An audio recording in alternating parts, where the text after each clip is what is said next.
অথচ মুসা আলাইহিস সালাম আল্লাহকে বললেন, ও রব্বি আল্লাহ, আমি আপনার সঙ্গে কথা বলছি, আর কি কেউ আপনার সঙ্গে কথা বলবে? আল্লাহ বলেছিল, মুসা, আমার একদল স্পেশাল বান্দা বান্দি আছে, তারা আমি আল্লাহ আমার সঙ্গে কথা বলবে। তুমি আমার সঙ্গে কথা বলছো, তুর পারে এসে তারা যেখানে খুশি দাঁড়িয়ে আমি আল্লাহ আমার সঙ্গে কথা বলতে পারবে। ও হযরত মুসা রে, তুমি আমার সঙ্গে দেখা করছো, হাজার হাজার 70,000 পর্দা নূরের পর্দার ভেতর থেকে, এবং 10,000 বছরের রাস্তা একটা পর্দা দিয়ে আর একটা পর্দা। এ মুসা, তারা যখন আমার সঙ্গে কথা বলবে তাদের আর আমার বিচখানে কোনো পর্দা থাকবে না। এ মুসা রে, তুমি আমার সঙ্গে কথা বলছো, এই কথা বেশিক্ষণ বলতে পারো না, একটা নির্দিষ্ট টাইম পর্যন্ত বলতে পারো, কিন্তু আমার স্পেশাল বান্দা বান্দীরা যতক্ষণ খুশি আমার সঙ্গে কথা বলতে পারবে। মুসা আলাইহিস সালাম জানতে চাইলে, ও রব্বি আল্লাহ, তারা কারা? আমার আল্লাহ বলেছিলেন, তারা হলো আমার আখিরি নবী, নূর নবী, দয়া নবীর উম্মত উম্মতি। যখন তারা নামাজে দাঁড়াবে আমি আল্লাহ 70,000 পর্দাকে সরিয়ে দিয়ে একেবারে ডাইরেক্ট আমার সঙ্গে দেখা হয়। ডাইরেক্ট আমাকে তারা যদি দেখতে না পায়, আমি আল্লাহ দেখছি, এটা যেন তারা মাথায় রাখে এবং মনে রাখবে। তারা যখন কোরআন তেলাওয়াত করবে, কোরআন তো কালামুল্লাহ, আমার কথা, তারা আমি আল্লাহ আমার সঙ্গে কথা বলতে থাকে। আল্লাহ নবী জানিয়ে দিলে, যখন কোন বান্দা বান্দি জমিনের উপরে আল্লাহকে সিজদা করে, তার কপালটা আল্লাহ পাকের কুদরতি কদমে পড়ে যায়।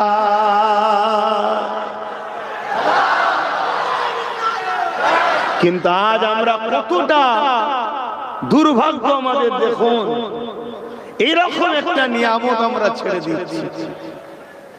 বলুন, এইরকম একটা সুযোগ, এরকম একটা মর্যাদা আমরা ইচ্ছা করে ছেড়ে দিচ্ছি।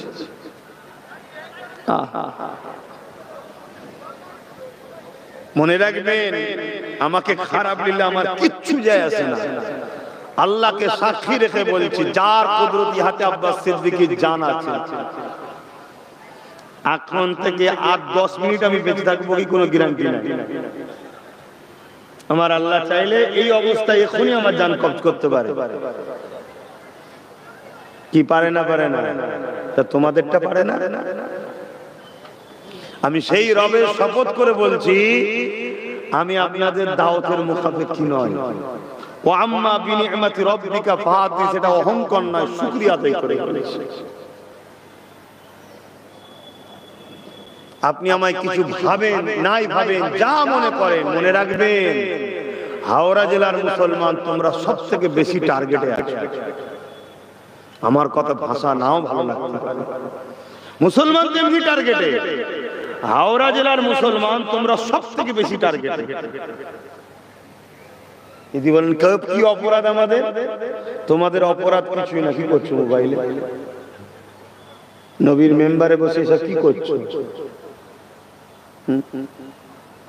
এমনি মাথাটা গরম হয়ে আছে, কথা বুঝে আসছে? ভালোভাবে বসো, আর না চলে যাও। তোমরা সব থেকে বেশি টার্গেটে কেন? তোমাদের হাতে আল্লাহ কাঁচা পয়সা দিয়েছে।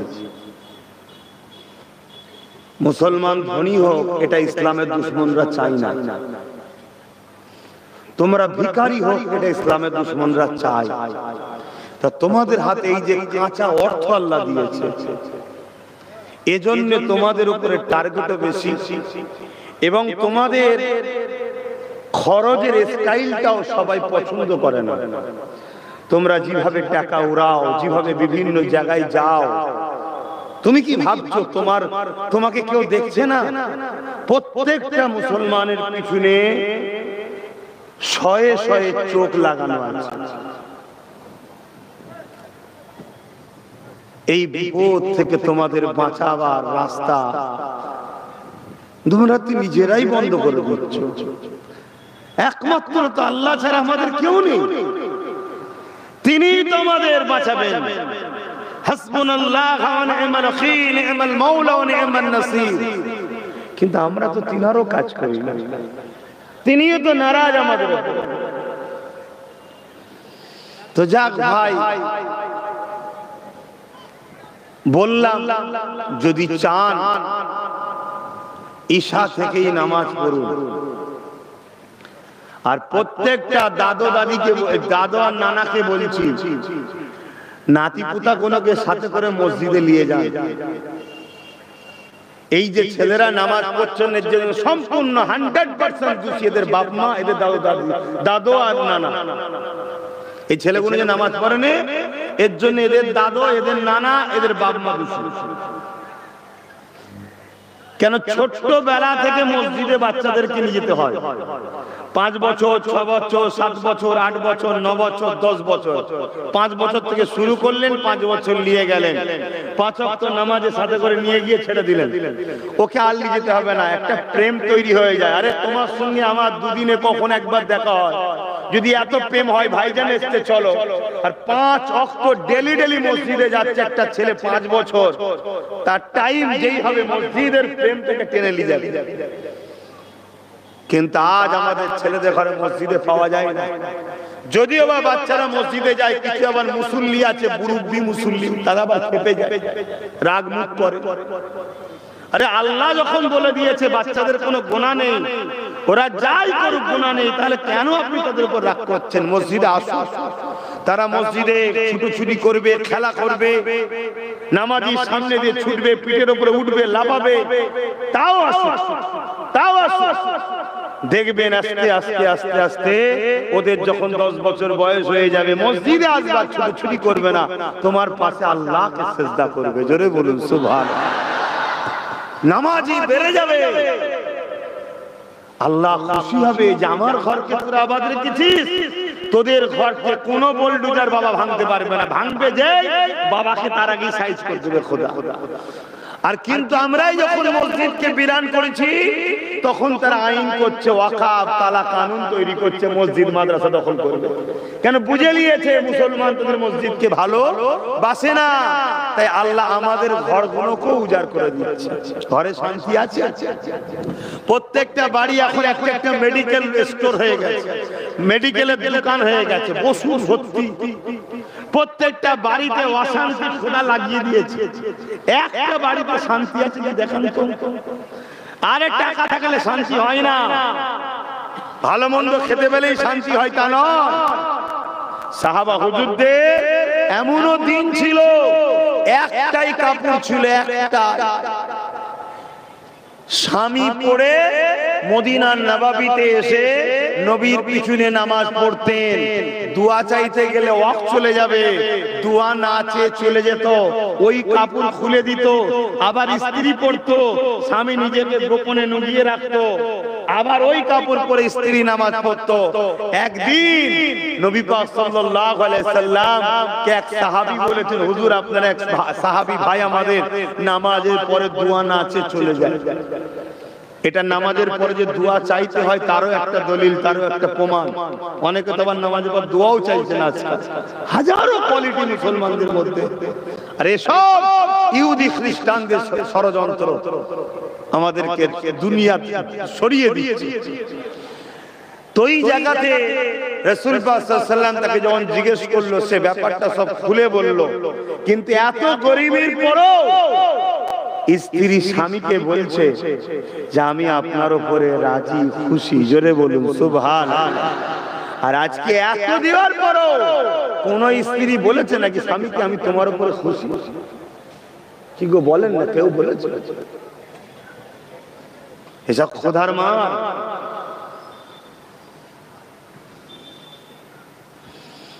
কি মত করো বলেন তো? এটা বিষ তো গরম হয়ে আছে। হ্যাঁ, দেখো দুঃখ লাগলো। জন ছেলে যাদের সেজদা নবীদের সেজদার সঙ্গে আল্লাহ তুলনা করেছে। জোরে বলুন সুবহানাল্লাহ। বনি ইসরাইল নবীদের সিজদার সঙ্গে যুবকদের সিজদাকে আল্লাহ তুলনা করেছেন। এই জমিনে আল্লাহ পানি দিতে চাই না, শুনে রাখো, এই জমিনে আসমানকে আল্লাহ সিল তামার মতো লোহার মতো করে দিতে চায়। এত পাপী রয়েছে, কিন্তু আমার আল্লাহ ফেরেশতাদেরকে বলে আমি আবার দিই। কেন? এই যুবক যুবতীদের মধ্যে এক দল আছে যারা আমাকে সিজদায় পড়ে কাঁদে। জোরে বলুন সুবহানাল্লাহ। তাদের উপরে আল্লাহ দেখে খুশি হয়ে যায় যে আবার পানি দেয়। আর পানি না হলে কি হবে বুঝতে পারছো তো? পানিকে আমরা জীবনের অপর নাম কি? পানি। হযরতে আর একটা কথা বলি বাপ, আর একটা কথা বলি, একটুখানি বলি। হযরতে গাউসুল আজম পিরানবী দস্তগীর বড় পীর আব্দুল কাদের জিলানী আল বাগদাদি আল হাসানী আল হুসাইনি তিনি মুরিদদেরকে বলছেন, শোনো বাবা মুরিদেরা, প্রতিদিন শুকর যখন চোখ খোলে, শুকর চেনো? কথা বলছো না? জানো তো নাকি? আমরা ভালোবাসি না ঘৃণা করি? কথা বলে ঘৃণা করি, অপবিত্র নাপাক ঘৃণা করি। ওই শুকর যখন প্রতিদিন সকালে ঘুম থেকে উঠে চোখটা খোলে, চোখ খোলার সময় সর্বপ্রথম কি দোয়া চাই আল্লাহর কাছে জানো? আল্লাহ, আমি যেন প্রথম চোখটা খুলে কোনো বেনামাজির মুখ যেন না দেখি। শুনছেন?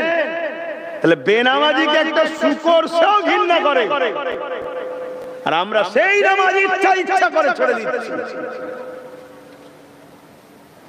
আসো আমার যুবকেরা, তওবা করো, ইচ্ছা করে আজ কোন থেকে আর কোনদিন না নামাজ কাজা হয় শপথ নাও। শয়তান তো তোমাকে পিছন থেকে টানছে জাহান্নামে নিয়ে যাওয়ার জন্য। তুমি শয়তানকে ধিক্কার জানিয়ে কেন তুমি তোমার রবের কাছে আসছো না? যে রব তোমাকে কত ভালোবাসে, যে রব তোমাকে কত ভালোবাসে, আর এটাও শোনো, তোমাকে এত ভালোবাসে, তুমি যদি একবার সিজদায় পড়ে বলতে পারো যে মালিক আমি অনেক ভুল করেছি, আমি আজ থেকে তওবা করছি, চোখের কোণাতে যদি ক্ষুদ্র পরিমাণ পানি বার করতে পারো, যেমন মায়ের পেট থেকে বেরিয়েছে ভাই ছোট ছোট বাচ্চাগুলো যেমন এখন কোনো গুনাহ নেই, এই রকম বেগুনাহ আল্লাহ তোমাকে আমাকে বানিয়ে দেয়। জোরে বলুন সুবহানাল্লাহ। আর যদি চোখ দিয়ে পানি নাও বার করতে পারো, কান্নার মতো যদি মুখটা করো, একজন দেখলে যেন বলে আরে ওর রবের কাছে, প্রভুর কাছে, আল্লাহর কাছে কাঁদছে। আমার আল্লাহ নবী বলছেন আল্লাহ তাকেও কান্নাওয়ালাদের সঙ্গে শামিল করে জীবনে যা গুনাহ আছে আল্লাহ সব মাফ করে দেয়। জোরে বলুন সুবহানাল্লাহ। আসো যুবকেরা তওবা করো, দুনিয়া চিরস্থায়ী নয়, কার কবে মরণ হবে কেউ জানে না, কিন্তু মনে রাখবে মৃত্যু সবার অবশ্যই হবে। কুল্লু নাফসিন যায়িকাতুল মউত, প্রতিটা নাফসকে মৃত্যু স্বাদ চাখতে হবে। এ যুবকেরা, তরুণেরা, বাপেরা, কবরটা কিরকম হবে? তুমি যদি দুনিয়া জমিনে আল্লাহকে রাজি করে যেতে পারো, নবী পাকের তরিকা সুন্নাহ অনুযায়ী জীবন গড়তে পারো, ন্যায়ের পক্ষে অন্যায়ের বিরুদ্ধে থাকতে পারো, তাহলে কবরটা তোমার জন্য বেহেশতের একটা বাগিচা বানিয়ে দেবে। আর যদি তুমি দুনিয়া জমিনে আল্লাহ নাফরমানি করে নবী পাকের সুন্নাহ ছেড়ে দিয়ে দুনিয়ার লোভ লালসায় অন্যায় অত্যাচার করে বেড়াও, আল্লাহ দ্বীন থেকে মুখ ফিরিয়ে নিয়ে বিজাতিদের অনুসরণ করো, ইসলাম বিদ্বেষীদের কালচার মেনে চলো, অন্য জাতিদের অনুসরণ করে চলো, মনে রাখবে কবরের জমিনে তোমাকে মুসলমান হিসাবে হয়তো জানাজাটা দেওয়া হবে। মিনহা খালাকনাকুম ওয়া বিহা নুঈদুকুম ওয়া মিনহা নুখরিজুকুম তারাতান উখরা বলে মাটি দেওয়া হবে। কিন্তু মনে রাখবে ওই কবরের জমিনটাকে আল্লাহ জাহান্নামের একটা টুকরা করে দেবে, যেখানে 99টা সাপ দেওয়া হবে, একটা সাপের দুটো করে মুখ থাকবে। ওই সাপ যদি দুনিয়ায় নিঃশ্বাস ফেলে এই জমিনে আর কাজ বাজাবে না। এ যুবকেরা, আমি আমার বাপ দাদুর কথা শোনাচ্ছি না, আমি কালামুল্লাহ আল্লাহর কথা শোনাচ্ছি, আমি রাসূলুল্লাহর কথা শোনাচ্ছি। বিশ্বাস যে করে সেই তো ঈমানদার, যে বিশ্বাস করে না সে তো বেঈমান। এ যুবকেরা, তরুণীরা বাবেরা, এরপরে হলো ময়দানে মাশর। ওই ময়দানে মাশরে আল্লাহ জিজ্ঞাসা করবে, ওরে আমার বান্দা বান্দিরে, তোরা আমার জমিনে আমাকে সিজদা করেছিলিস কি বল? সবাই বলবে করেছিলাম। যারা সিজদা করেছে তারাও বলবে, যারা করেনি তারাও বলবে। কেননা দুনিয়ায় মিথ্যা বলে বলে বলে এত বাস খারাপ হয়ে গেছে। আল্লাহ পাকের কুদরতি ময়দানে মাশরে কেউ মিথ্যা কথা বলবে। ওই জায়গায় আল্লাহ পাক বলবে, তোমরা কেমন ভাবে সিজদা করেছিলে আমাকে একটুখানি দেখাও। ওই সময় যারা দুনিয়ায় সত্যিকারে সিজদা করেছিল, সঙ্গে সঙ্গে তারা আল্লাহু আকবার বলে জমিনে ময়দানে মাশর সিজদায় পড়ে যাবে। কিন্তু এই জমিনে যারা সিজদা করেনি তারা চেষ্টা করবে কিন্তু মাথা নত করতে পারবে না। এই পিঠে যে মেরুদণ্ডের হাড়টা রয়েছে, এই হাড়কে আল্লাহ পাক স্ট্রেট হওয়ার হুকুম করে দেবে, আর নত করতে পারবে না। এখানেই ধরা পড়ে গেল। আল্লাহ পাক ফেরেশতাদেরকে বলবে, এদেরকে নিয়ে গিয়ে জাহান্নামে নিক্ষেপ করো। জাহান্নাম শুনতে বড় ছোট কথা, কিন্তু মনে রাখবে জাহান্নামীরা পিপাসা যখন পাবে তাদেরকে যে পানটা করানো হবে, জাহান্নামীদেরই শরীরে পচা দুর্গন্ধময় শরীরেরই পচা রক্ত গন্ধ এমন করে পচগুনো টগবগ করে ফুটবে। ওইটাই জাহান্নামের গিলাসে দেওয়া হবে। যেখান দিয়ে পান করবে সঙ্গে সঙ্গে গলে গলে চলে যাবে, আবার অটোমেটিক গজাবে, আবার পান করবে, আবার অটোমেটিক গজাবে। দুনিয়ায় মৃত্যু আছে, জাহান্নামে কিন্তু মৃত্যু নাই। মনে রাখো যুবক, পরিবর্তন হও।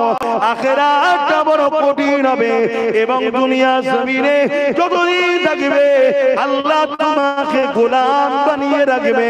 মালিকানা কখনো তোমরা পাবে না। কিন্তু যারা দুনিয়া জমিনে সংখ্যা কম ছিল, আল্লাহর পক্ষে নবীর পক্ষে ছিল, আল্লাহ পাক তাদেরকে দুনিয়া জমিনে গোলাম বানাইনে আল্লাহ তাদেরকে পৃথিবীর বুকে মালিকানা দিয়েছিল। আরো জোরে বলুন সুবহান।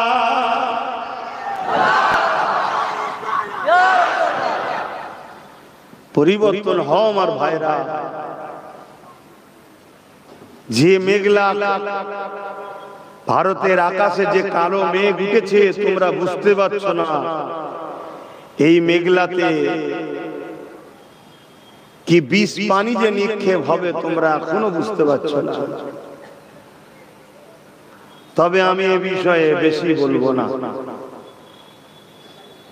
এসেছিলাম একটা বিষয় আলোচনা করার, কিন্তু সে লাইন তো নাই। বর্তমান ভারতের পরিস্থিতিকে নিয়েই হয়তো আলোচনা করতাম, পরিস্থিতি সেদিকে নাই। তো যাক, আমি এতটুকু বলি, ইসলামের হিস্টরি দেখো, তারিখে হাদিস পড়ো, পরে আব্বাস সিদ্দিকীর কথাটাকে মিলিয়ে দেখো ঠিক বলছি না মিথ্যা বলছি। যেদিন আমাদের সংখ্যা বেশি ছিল সেদিন আমরা দুনিয়ায় লাঞ্ছিতই হয়েছি। যখন আমাদের সংখ্যা কম হয়েছে অর্থাৎ চিটে উড়ে গিয়ে সলিড ছিল, আল্লাহ সেদিনই কিন্তু তাদের হাতে বিজয়ও দিয়েছে। জোরে বলুন সুবহানাল্লাহ।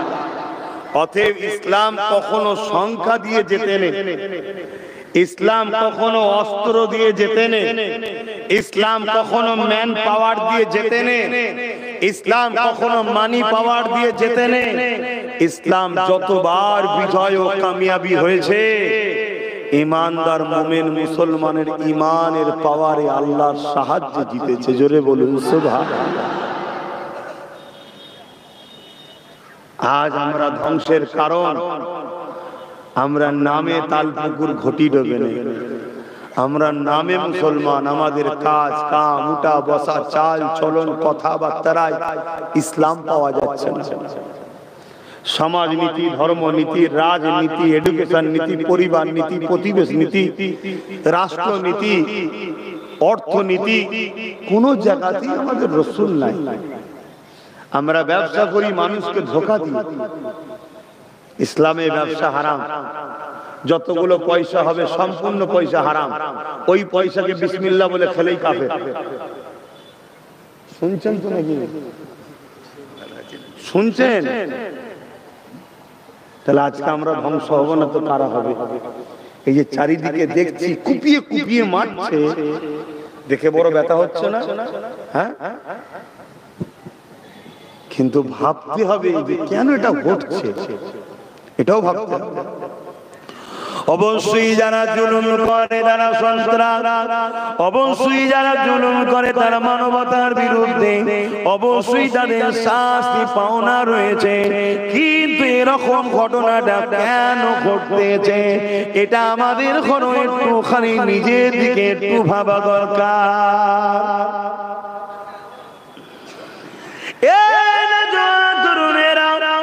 আর্ধেক পৃথিবীর শাহিনশাহ হযরত ওমর ফারুক রাদিয়াল্লাহু তাআলা হুজুরকে মারার জন্য গোয়েন্দা চলে এসেছে, জাসুস চলে এসেছে, হুজুরকে গোপনে গোপনে হত্যা করে দেবে, শহীদ করে দেবে। কিন্তু হুজুরের খবরটা পাওয়ার জন্য এক ব্যক্তিকে জিজ্ঞাসা করেছে, আমি আমিরুল মুমিনিন খলিফাতুল মুসলিমিন হযরত ওমর ফারুকের সঙ্গে দেখা করতে চাই, আমার কিছু জরুরি মশলা তেনার কাছে জানা রয়েছে। ওই মানুষটা জানিয়ে দিলে, ওই যে দূরে একটা গাছ দেখতে পাচ্ছ, ওই গাছের তলায় যিনি শুয়ে রয়েছেন ইনি হলেন আর্ধেক পৃথিবীর শাহিনশাহ।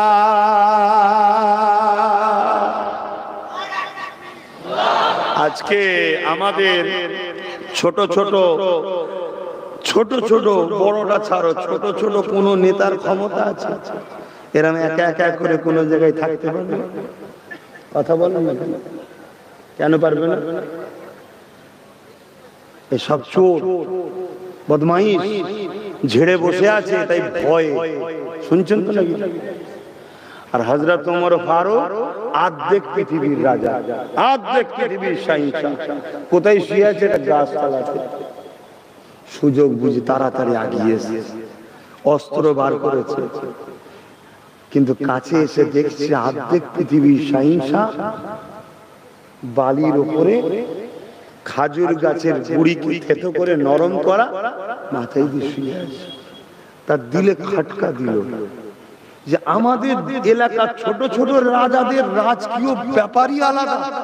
সোনার খাট ছাড়া সই নেই, সোনার টয়লেট ছাড়া টয়লেট করে না, সোনার চামচ ছাড়া সোনার প্লেট ছাড়া খাই নেই। আর আজকে ইনি আর্ধেক পৃথিবীর রাজা। অবস্থা কেন?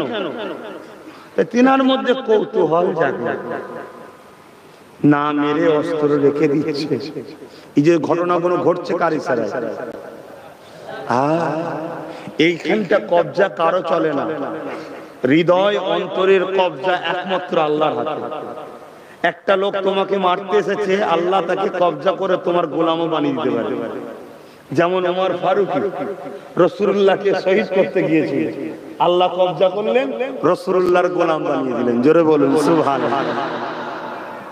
অতএব এখানে রাজ আল্লাহ চলে, অন্তরে কারো পাওয়ার চলে না। তো ওর মধ্যে আল্লাহ এমন দিল, ওর মধ্যে খটকা লাগলো, ওর নাম মেরে দিয়ে রেখে দিচ্ছে। দে হুজুরকে ডাকছে, হুজুর উঠলেন যে আপনি কি আর্ধেক পৃথিবীর শাহিনশাহ ওমর ফারুক? আপনার এই অবস্থা এখানে শুয়ে আছেন, কি ব্যাপার? ও জনগণ আমাকে দায়িত্ব দিয়েছে, আর্ধেক পৃথিবী দায়িত্ব দিয়েছে, আমি তো মালিক নয়। কথা শুনুন, জনগণ আমাকে দায়িত্ব দিয়েছে, আপনি আমাদের পরিচালনা করবেন, আপনি আমাদের নেতা, কিন্তু আমি মালিক তো নয়। মালিক তো একজনই, তিনি কে? জোরে বলুন। অতএব আমি যদি জনগণের অর্থ নিয়ে আত্মসাৎ করি, তাহলে সেটা আমার ইসলামে হারাম। কিয়ামতের দিন তার কৈফিয়ত আমায় দিতে হবে। এই চিন্তা কি আমাদের মধ্যে আছে? আমাদের মধ্যে নাই। বাপেরা, নওজোয়ান তরুণেরা, ইসলাম যতটা শুনতে সহজ, নিজের জীবনে পালন করাটা অতটা সহজ নয়। নওজোয়ান তরুণেরা, ইসলাম কুনতুম খায়রা উম্মাতিন উখরিজাত লিন-নাসি তা'মুরুনা বিল মা'রুফ ওয়া তানহাউনা আনিল মুনকার। আল্লাহ আমাদেরকে খায়র উম্মাত করেছে, আমাদেরকে দুটো কাজ আল্লাহ দিয়েছে, অন্যায়কে মিটাতে হবে, ন্যায়কে প্রতিষ্ঠিত করতে হবে, তবেই তুমি আমি জান্নাত পাবো, নচেত তোমার আমার জন্য জান্নাত নাই। কোন কোম্পানি যদি আপনি কাজ করে, কেউ আপনাকে কিছু কাজ দিয়েছে, সেই কাজটা করে দিলেই তো তবে আপনি তার পরিশ্রমটা পাবেন। ওই কোম্পানিতে ডিউটি করলে তবেই তো আপনাকে পরিশ্রম দেবে বা আপনাকে কোম্পানিতে রাখবে। যদি কাজ না করেন সে তো আপনাকে বার করে দেবে বা আপনাকে পরিশ্রম দেবে না। আল্লাহ পাক আমাদেরকেও দুটো কাজ দিয়েছে। ওরে আমার বান্দা বান্দি রে, আমি আল্লাহ তোকে দুটো হাত দিয়েছি, এই হাত দিয়ে অন্যায়কে রুখবি, এই হাত দিয়ে অন্যায়কে মিটাবি, এই হাত দিয়ে তোরা গরিব অসহায়কে দান করবি, এই হাত দিয়ে তোরা ভালো কাজ করবি, এই হাত দিয়ে তোরা হালাল ইনকাম করবি। এই হাত যদি তোরা অন্যায়ের দিকে খরচ করিস, এই হাত তাহলে আমার জাহান্নামে যাবে। এ বান্দারে আমি দুটো পা দিয়েছি তোদেরকে, এই পা দুটো দিয়ে তোরা ভালো রাস্তায় যাবি, এই পা তোদেরকে আমি দিয়েছি, এই পা দিয়ে তোরা শয়তানের রাস্তায় যাবি না। আমি আল্লাহ আমি দিয়েছি আমার রাস্তায় যাবি, এই পা দিয়ে হালাল ইনকামের জন্য যাবি। তোরা যখন হালাল ইনকামের জন্য এই পা দিয়ে হেঁটে হেঁটে যাবি, প্রতিটা কদমে কদমে আমি আল্লাহ নেকি দেব। হালাল ইনকাম করাটাও একটা নেকি। আপনি যদি হালাল ইনকামের জন্য রওনা দেন, ওই অবস্থায় যদি আপনি ইন্তেকাল করেন, আল্লাহ আপনাকে শহীদের দরজা দেবে। জোরে বলুন সুবহানাল্লাহ। শহীদের অনেক কোয়ালিটি আছে ভাই, সব কটা এক শহীদ নয়। আবার উজু হালে কেউ মারা যায়, ইন্তেকাল যদি করে সেও শহীদ। কথা বুঝে আসছে? তো সেই সম্মান আল্লাহ সম্মানিত করবে কেন? তুমি হালাল রুজির জন্য আল্লাহর রাহে যাচ্ছ, হালাল রুজির তালাশে বেরিয়েছো, ওটা আল্লাহর রাহে থাকা। তাহলে আল্লাহ পা দিয়েছে, বান্দা তুই এই কদমে হাঁটবি। আমি তোকে প্যারালাইসিস বা জন্মগত ভাবে পঙ্গু করতে পারতাম, কিন্তু আল্লাহ পারে না, পারে না। আর এখনো আল্লাহ পা কেড়ে নিতে পারে না, পারে না। কত জন ছেলে সামান্য একটা কি বিমার হয়েছে, ডাক্তারের কাছে গেছে, পরে পা আস্তে আস্তে অসাড় হয়ে গেছে, আর পাই চলছে না। কেউ বলছে ভুল চিকিৎসা, আমি ভুল টিকে যাব না, আমি এতটুকুতে যাব, তোমাকে যিনি দিয়েছিলেন তিনি কেড়ে নিলেন। পারে না, পারে আমারটা কাটতে পারে না, পারে না। হ্যাঁ, আল্লাহ দিয়া পায় আমাদের যুব সমাজ মেলায় যায়, ফাংশনে যাও যুবক, পরিবর্তন হও, নাচ গান ফাংশন, খেলা মেলা জুয়া, তারপরে শরাবি চরিত্রহীন খুনি ডাকাত অন্যায়কারী নেতাদের মুখ দেখতে যাও তোমরা এই পা দিয়ে হেঁটে হেঁটে। কিন্তু আল্লাহ দিয়া পা দিয়ে উচিত ছিল তোমাদের মসজিদে যাওয়া, আল্লাহ দিয়া পা দিয়ে উচিত ছিল তোমাদেরকে আলেমের কাছে যাওয়া, আল্লাহ দিয়া পা দিয়ে গরিব দুঃখী এতিম বিধবাকে সাহায্য করার জন্য যাওয়া, আল্লাহ দিয়া পা দিয়ে বাপ মার কাছে যাওয়া, তাদের সঙ্গে কথা বলবো তাই হেঁটে যাওয়া। এটাই উচিত ছিল, হালাল ইনকামের জন্য পা খরচ করে যাওয়া। কিন্তু আজ আমরা কি করছি? পা দিয়ে মনে রাখবেন আল্লাহ বা ছাড় দিয়েছে, ছেড়ে দেয়নি। আল্লাহ বা ফেরাউনকেও ছাড় দিয়েছিল, ছেড়ে কিন্তু আল্লাহ দেয়নি। মনে রাখবেন আল্লাহ বা জবানে কথা দিয়েছে, এই জবানের বাণীকে আল্লাহ বন্ধ করে দিতে পারে। আজ আব্বাস সিদ্দিককে আল্লাহ জবানে কথা দিয়েছে, তাই আপনারা দাওয়াত করে হাজার হাজার মানুষ এসে মুখের দিকে তাকিয়ে বসে আছে। আমি আপনাদেরকে আল্লাহর কথা, নবীর কথা, সত্য কথা, নাই কথা, ইনসাফের কথা শোনাতে পারছি। যদি আমার আল্লাহ আমাকে জবানে ভাষা না দিত, জবানে যদি কথা না দিত, আল্লাহ যদি আমাকে বুবা বানিয়ে দিত, এ যুবকেরা তোমরা আমাকে দাওয়াত করতে না, কেউ এসে আমার কাছে মুখে দিয়ে তাকিয়ে বসে থাকতে না। কত দয়া করেছে আল্লাহ। ঠিক তেমনই তোমাদের আল্লাহ জবানে কথা দিয়েছে, এই কথা দিয়ে তুমি মাকে ডাকছো, এই জবানের কথাই বাপকে ডাকছো, এই জবানের কথাই পরিবার স্ত্রী সন্তানকে ডাকছো, এই জবানের কথাই একে অপরের সঙ্গে কথা বলছো। কে তোমাকে দিল? তোমার বলেছি সবার বিষয়ে যেমন কথা বললে, যিনি জবানে কথা দিয়েছে সেই আল্লাহ একবার বলে কেন সিজদায় পড়ে গিয়ে তুমি বললে না সুবহান রাব্বিল আলা, সুবহান রাব্বিল আলা, সুবহান রাব্বিল আলা। এর মানে হলো আপনি সব থেকে বড় পবিত্র, আপনি সব থেকে বড় পবিত্র, আপনি সব থেকে বড় পবিত্র। এর জন্য শুনে রেখে দাও, যখন তুমি আল্লাহ দিয়া জবান দিয়ে আল্লাহ পাকের সব থেকে বড় পবিত্র সিজদায় পড়ে বলো, আমার আল্লাহ ফেরেশতাদেরকে ডেকে ডেকে বলে, ওরে আমার ফেরেশতারে, তোরা বলেছিলি বান্দা বান্দি বানাবে না, ওরা ফিতনা লাগাবে, অশান্তি করবে, দেখ আমার অমুক বান্দা বান্দিটা আমি আল্লাহ আমাকে সিজদায় পড়ে আমার দিয়া জবান দিয়ে আমি আল্লাহ আমার তারিফ প্রশংসা করছে, আমাকে বলছে সব থেকে বড় পবিত্র, অথচ গুনার পূজাকে পাহাড়কে নিয়ে মাথায় করে ও সিজদা দিয়েছে যে আমি আল্লাহ ওর গুনাহকে মাফ করে ও খুব পবিত্র বানিয়ে দিলাম। আরো জোরে বলুন সুবহান।